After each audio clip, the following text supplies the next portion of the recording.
against all the evil that hell can conjure, all the wickedness that mankind can produce, we will send unto them only you.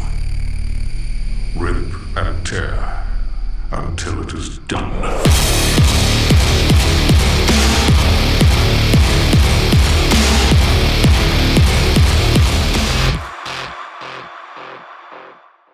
An unstoppable killing machine.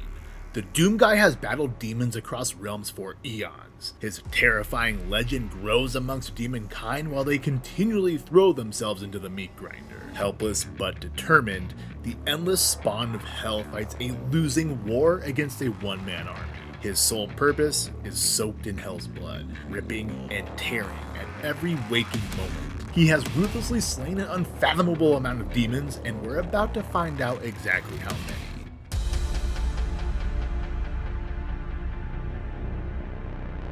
An unnamed soldier is sent to Mars for assaulting a superior officer. He was ordered to fire on unarmed civilians, and old Doom Guy doesn't take kindly to killing the innocent, so he smacked that dude silly and took his punishment willingly. He now serves as a guard for facilities owned by the Union Aerospace Corporation, or simply known as the UAC. They are a massive conglomerate that spans planets, but they have a little secret that's about to get a whole lot of people killed. They've been conducting research on interdimensional travel on both of Mars's moons, Deimos and Phobos. After successfully opening a portal between the two moons, the scientists noted something strange and unstable going on with the portal. Then suddenly Deimos disappears entirely, and Phobos sends an urgent signal to Mars requesting immediate military support. Doom Guy is called up and joins a force on their way to Phobos, but soon after they land, his entire team is wiped out and he's left on his own to fight the forces of hell. That sets the stage for the first game, which is broken up into 4 distinct episodes. The first one is aptly titled Knee Deep in the Dead, which will be a running theme throughout the Slayer's long life.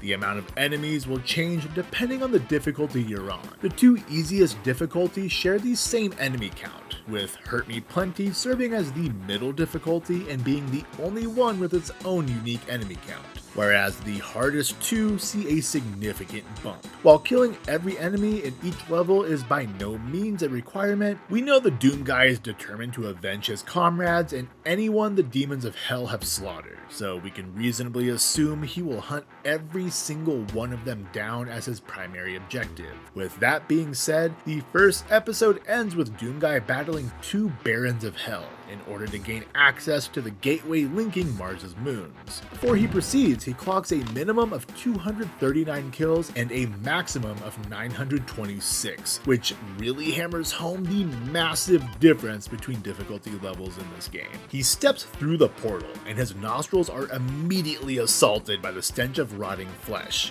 The environment around him resembles the Deimos space, but many of its features have been replaced by flesh, blood, and lava. Deimos is also overrun by demons, but this time they are better prepared for the violent marine that is slaughtering them. Different enemy types are thrown at him, with previous bosses now serving as regular encounters, but despite that, they cannot stop him. He tears his way through Deimos, killing every single demon in sight, including the new big bad, the Cyber Demon. He proves powerless against Doom Guy's might, who clocks in a higher minimum total at 330 kills and a lower maximum at 744.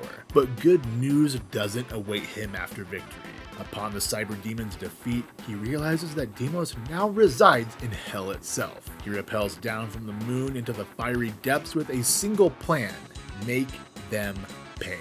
The third episode is all about the Doom Guy exploring the wastelands of hell to find the one responsible for the invasion. He traverses several levels, eventually finding the city of Dis, where the Spider Mastermind resides. The Doom Guy treats the Spider Demon like everything before it, turning it into a steaming heap of flesh and metal. His first trip to hell piles up 315 more bodies at minimum and 697 at maximum. After its death, another portal opens.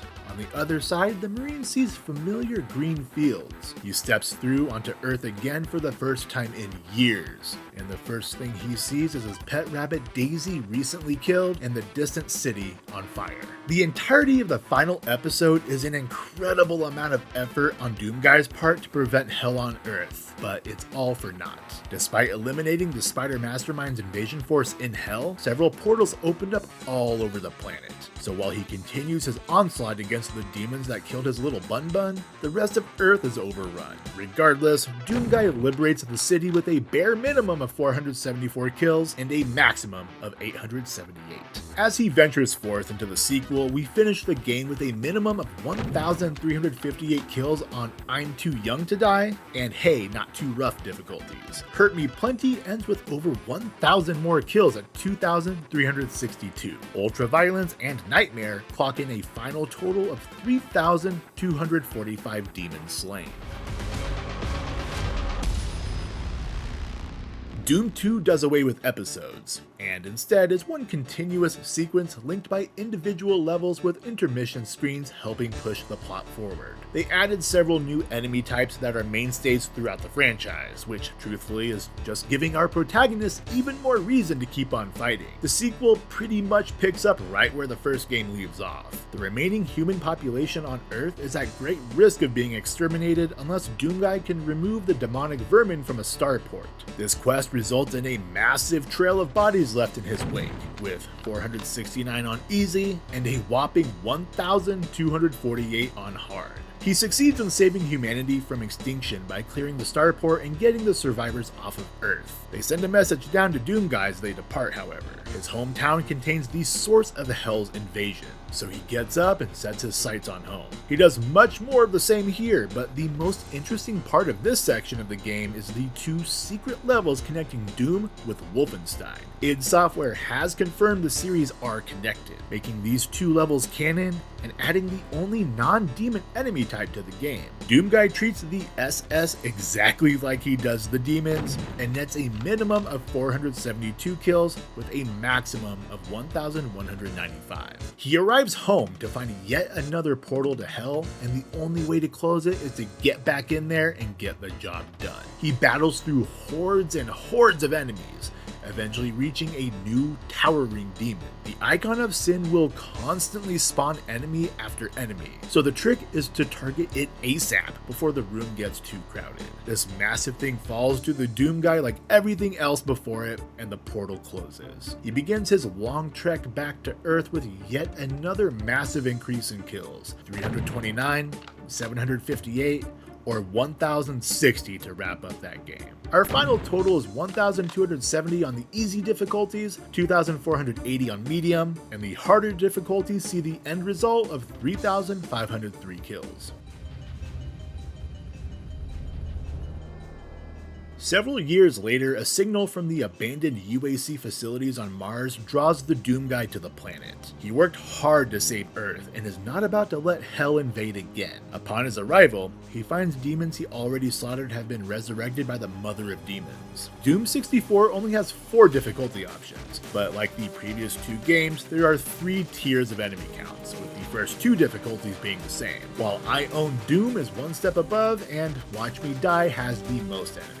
His quest to put down the resurrected demons and their mother nets Doomguy 1,323 kills on the easiest difficulties and 2,545 on the highest. After clearing them all out another time, he elects to stay in Hell to prevent any future uprisings, but that doesn't last long. The Lost Levels are an additional campaign that helps bridge the gap between the classic Doom games and the modern Doom games.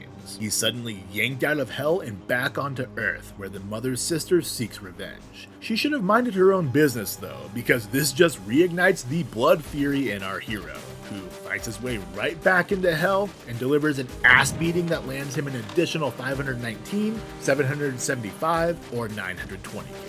That gives the Doomguy a grand total of 4,470 on easy, 7,685 on medium, and 10,213 on the harder difficulties in the classic Doom games. After putting down the Resurrector, he looks over the devastation he's caused, coming to the realization that this will be his fate no matter how hard or how long he fights. And They will fear you. After an unknown amount of time in Hell, the Doom Guy is somehow transported to the world of Argent D'Nur. He's captured and brought before the Order of Diagon Sentinel Prime, shouting incoherently about ripping and tearing demons. Kill them. Must kill them all. To test his might, the priests throw him into a gladiatorial arena where he proves to be an absolute menace. He defeats all combatants but doesn't kill any of them. He's assimilated into the Argentan military, eventually serving in their fight against Hell when they invade their dimension. His blood rage catches the attention of an elite unit called the Sentinels, and he's admitted to join them. He fights alongside them, but the demonic force led by the gigantic dreadnought is too much for the Sentinels to handle. The Doom Guy is placed inside the Divinity Machine, granting him godly speed and power to aid them in the fight. This turns the tide of battle and earns him the title Doomslayer.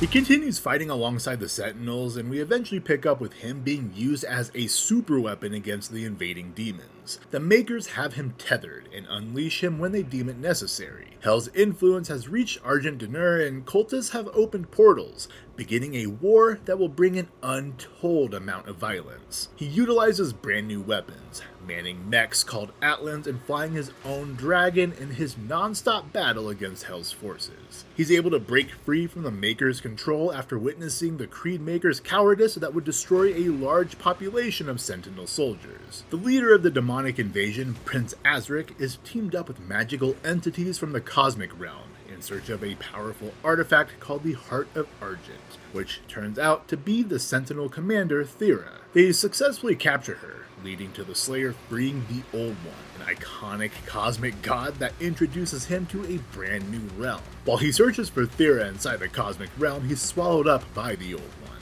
which is a massive mistake on his part, but his time here ends in his own death when he breaks free from a prison of Azric's making. Even more frightening as a zombie, the Slayer brings death wherever he goes, and is able to find a way back to the living with a little Sentinel help.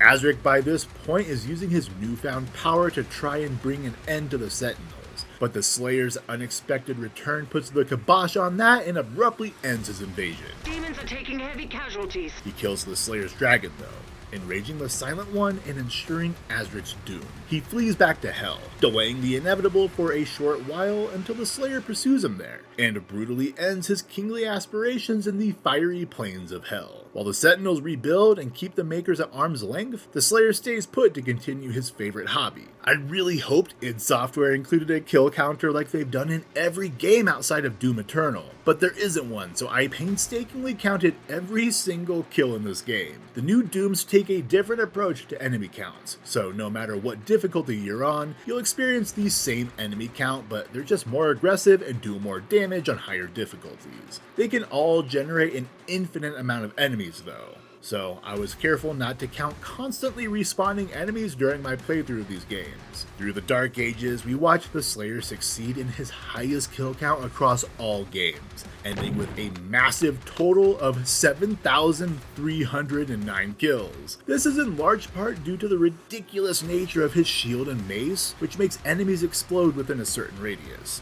He traverses some large levels, hunting every demon in sight, and takes down a large amount while manning his Atlan. There's hundreds of tiny little demons ready to be smashed under the giant foot of his mech. He even slays Cthulhu, dude. It's absolutely insane how much death he brings in this game, even to himself. This only covers a very small chunk of time between Doom 64 and when he's eventually imprisoned within a sarcophagus. So maybe we'll see some of that in DLC, but until then, we move on to where modern Doom began.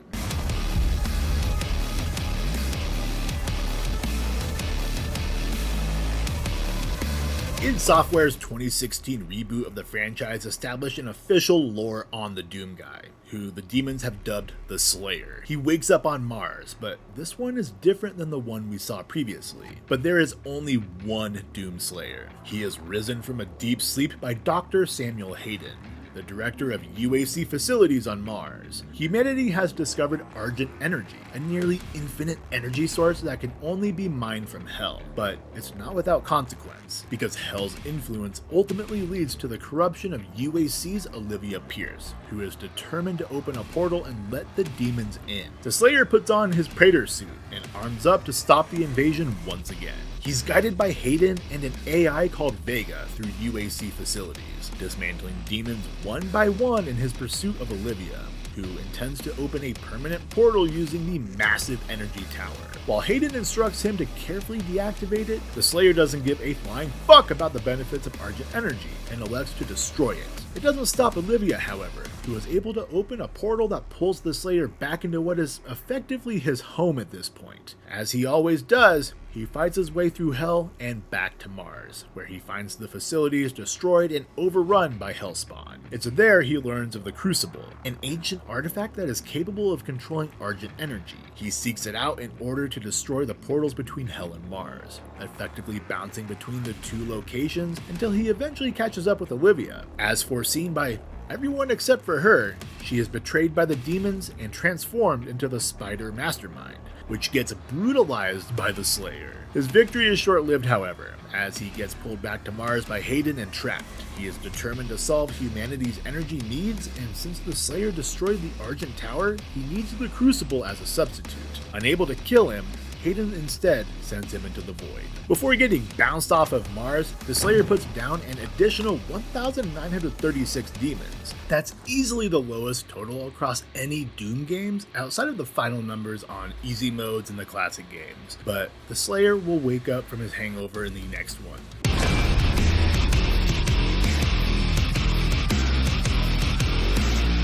There's not a lot of details about what happened between Doom and Doom Eternal, but the art book details the Slayer's escape from the Void after modifying his Praetor suit. He emerges again to prevent Hell's takeover of Earth several years after the events of the previous game. With about 60% of the planet being consumed by the demons, the Slayer arrives in the Fortress of Doom, which serves as a hub in between ass beatings. He seeks the three Hell Priests, Diagnilox, Diagronach, and Diagrav. They are servants of Khan Maker, the ruler of the Urdak realm and the leader of an alien race who see themselves as greater than others. The Khan intends to sacrifice humanity to ensure her own race's survival. After killing the first priest, the Khan tries unsuccessfully to hide the other two. Rannoch is found in the Arctic and promptly eliminated, but the third is much more difficult to find. The Doom Cortana suggests picking up Samuel Hayden's husk of a body and reactivating him. In doing this, he learns the final priest is hiding out in the city of Sentinel Prime, which is only accessible within Mars's core. That means we blow a big-ass motherfucking hole right into the planet. I'm certain he killed demons doing this, probably thousands of them. But unfortunately, we have no way of truly calculating this moment. He catapults himself into the fresh crater he created and quickly hunts down Diagrav. With her servants eliminated, Khanmaker gets desperate and details her plan to resurrect the Icon of Sin to consume the survivors on Earth. The Khan then becomes the Slayer's next target. He traverses worlds to find her, fighting off demon after demon until he locates the Makers in the middle of a ceremony. He interrupts it despite the Khan's warning and stabs its heart, releasing the Icon of Sin from Maker control and allowing it to roam free on Earth. This breaks a contract between Hell and the Makers, causing a demonic invasion of the Maker homeworld. The Slayer puts a brutal end to their leader before leaving Vega behind to keep a portal back to Earth open, where he fights the Icon of Sin a second time and puts an end to Hell's invasion to wrap up the base game. Doom Eternal, like the Dark Ages, is really difficult to count enemies in. There's no kill counter, so everything is counted manually, and with how much flying around you do in this game, that was not an easy task. With that being said, I counted a total of 2,770 enemies killed throughout Doom Eternal. This includes the priests, the Khan, Calabas, and every other lower ranking demon unfortunate enough to cross the Slayer's path.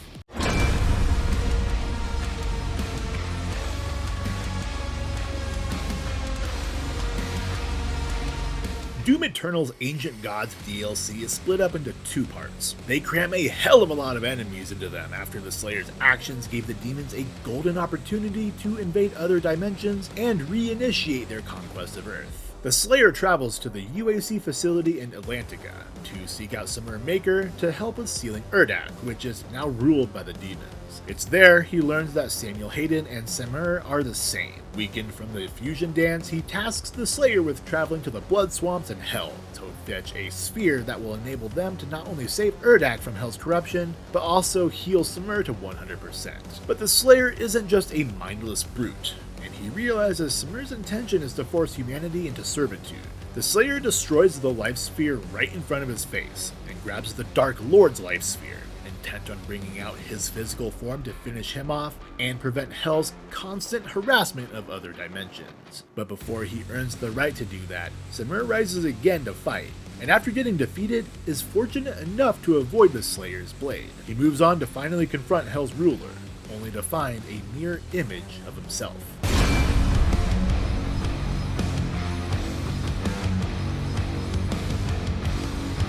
He wastes zero time in making a move on the Dark Lord's life, but blood cannot be shed where they stand. The Dark Lord informs the Slayer he will meet him in Amora, the capital city of Hell. On his way, he rallies the remaining Sentinel forces who aid the Slayer in his invasion of Amora, resulting in an epic background battle sequence while he breaks through the city walls. He again battles hundreds upon hundreds of demons before he faces the Dark Lord, who lore dumps on us that he is the creator of the multiverse. Hell began as the first dimension, and he created more after, but the Makers rewrote history to exclude the Dark Lord, which led to him influencing Samur Maker to place the Doom Guy into the Divinity Machine in the first place. He knew the superpowered Slayer would eventually bring down the Makers and fulfill the Dark Lord's revenge, but he wasn't able to predict just how far he'd go. He even gets him to speak before dying. No. His death results in every single demon outside of Hell being incinerated. We only see a few of them in the following cutscene, so this is another event we will never know the true scale of, but it's most definitely in the tens of thousands, if not hundreds of thousands across Earth, Urdak, and any other dimension they are invading. But his actions are not without consequence, because as one of the Dark Lord's creations, the Slayer falls unconscious and entombed within a sarcophagus to bring the series full circle. Inevitably, the Slayer will rise again when Hell's forces get out of control, but for now, that's where we leave this iconic hero. Like the base game, the Ancient Gods is incredibly difficult to count. I actually think this is harder because the DLC has you flying all over, evading dozens of demons at a time in incredibly frequent battles. The second part gives you the Sentinel Hammer, which obliterates weaker enemies around you, adding a whole lot more to count during those sequences. The DLC altogether nearly equals the kill count seen in the base game, with a total of 2,598 demons put down to finish out the Doomslayer's epic journey. For there is only one dominant life form in this universe, and it carries a steel-barreled sword of vengeance. All hail the coming of the Destroyer. The Slayer's time is now. Until id releases DLC for the Dark Ages, or further down the road in future Doom titles, that's where we leave off with one of the most iconic video game characters ever. I really appreciate the care they took to add to the lore of the Slayer, no matter how over the top it is. Since 1993, Doom has been a blast to play, and I'm loving how id Software is taking a different approach to each subsequent game. But as it stands, we, as the player, are responsible for a minimum total kill count of 19,083 on the easy difficulties in Classic Doom, plus the grand totals in the new games. On medium difficulty, that total increases by over 3,000 with a final tally of 22,298 kills. Then, if you're seeking a challenge, the higher difficulties put the final demon death count at a massive 24,826. But that's only what we have physically seen in the games. What about the eons the Slayer has spent in Hell with the sole purpose of killing demons? Time moves differently in Hell, and an eon is 1 billion years, so we know he spent a very long time down there slaying demons. While the page is no longer accessible, the Slayers Club calculated that the Slayer could have killed approximately 96.7 quadrillion demons during his eons-long rampage in Hell. That number begins with a 15-minute long video that shows 200 demons slain. Assuming that's typical typical. He's killing demons almost non-stop the whole time at 800 demons an hour. That figure extrapolated to the age of our universe puts the approximate demonic death count right at 96.7 quadrillion. It's probably not lore accurate, but we know he loves nothing more than killing demons, so it's not outside the realm of possibility, and it would put the Slayer at the very top of the leaderboard and easily make him the most prolific killer in video game history. I hope you enjoyed this video. The last month of my life has been consumed by Doom, and I just barely finished everything in Eternal before the release of Dark Ages. Let me know down in the comments if you subscribe to the quadrillion estimate for the Slayer's total kill count. Knowing that hell has endless hordes of demons for him to rip and tear, I don't think it's too far-fetched. It's no wonder that the demons are constantly trying to invade other dimensions, because this dude is always in their home seeking violence and they're just trying to escape.